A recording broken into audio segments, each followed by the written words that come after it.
Alright students, today as we continue our unit on World War I, we will begin analyzing the U.S. entrance and involvement in the war and how the U.S. went from isolationism to an active participant.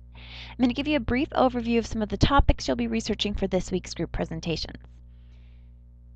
Now let's look at how and why the U.S. attempted to stay out of the war. The U.S. had the benefit of an ocean separating us from Europe, and from the start of the war, President Wilson made it clear that we intended to remain neutral in the war and that we believed it was not our affair. Many Americans did not support the idea of sending our boys to fight in a European conflict. We did, however, want to continue to export goods to our friends in Europe. Great Britain and France were two of our most profitable partners in trade. Even though the U.S. was not taking an active role in the war, we would continue to supply raw materials and manufactured goods to these countries. We required cash on delivery at the start of the war, so we were not helping to fund the war for the Allies. Quite quickly, this trade began to include weapons as well, but still in a cash upon delivery system. The U.S. had absolutely no problem reaping financial gains from a European war. Now let's look at how our isolationist policy was challenged. The German U-boat played a huge role in World War I and also in forcing U.S. involvement in the war. The map here on the slide shows some of the most important U.S. trade routes during World War I. The red line delineates the area with heavy U-boat patrols by the Germans.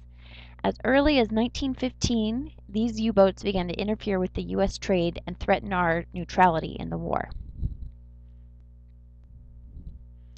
The first U.S. merchant ship sunk during World War I was the William P. Fry. This boat was bringing a cargo of wheat to Great Britain and was sunk by a German U-boat on January 27, 1915. This was quickly followed by the sinking of a British passenger ship called the Lusitania on May 7, 1915, which was carrying many U.S. citizens. These obvious threats to U.S. ships, citizens, and profits from trade acted as one of the catalysts to the U.S. entering World War I. Another challenge to our isolationist policy came as a result of the U.S.-Mexico relations that had been in upheaval since the start of the Mexican Revolution. U.S. involvement with the Huerta regime and the border wars that followed all contributed to a tense relationship between the U.S. and Mexico. This relationship and our involvement in the war was then pushed even further with the Zimmermann Telegraph between Germany and Mexico, which offered Mexico some of the U.S. territories if they would ally with Germany against the U.S. This type of alliance was a threat the U.S. could no longer ignore. The war was no longer a continent away, it was potentially at our south border.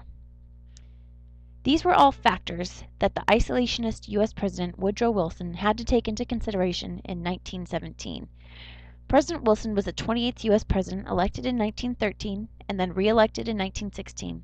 During his re-election, he even ran on the claim that he kept the U.S. out of the war. And yet, by April of 1917, the U.S. would enter the war by his request to Congress. So what exactly changed his mind? Was it the threat of the U-boats or the threat of German-Mexican alliance? Were there other factors involved in the U.S. finally entering the war? That is what we're going to be exploring over the next couple days. We'll also look at his treatise called the 14 Points and his idea of the League of Nations and how those ideas developed. So we're going to dig a little deeper into why the U.S. declared war on Germany on April 6, 1917, and thus entered the war with the troops, supplies, and weapons necessary to provide a major turning point in the war. We're going to start on a group research assignment and presentation now. You'll be working in your groups of 4. I'd like groups to rotate the leadership roles for this assignment. Each group has been assigned a different topic. You'll create an 8-slide presentation of that topic. The slides should include visuals and also bullet points of important information to help your classmates to understand the most important points of your presentation. Make sure you show how your topic is directly connected to the U.S. involvement and entry into World War I. Your groups will be presenting your slides to the class tomorrow, and I would like you to make sure each member of the group presents at least 2 slides. I'll be moving through the classroom to help you as you work on your research and on creating your presentations. So let's get started.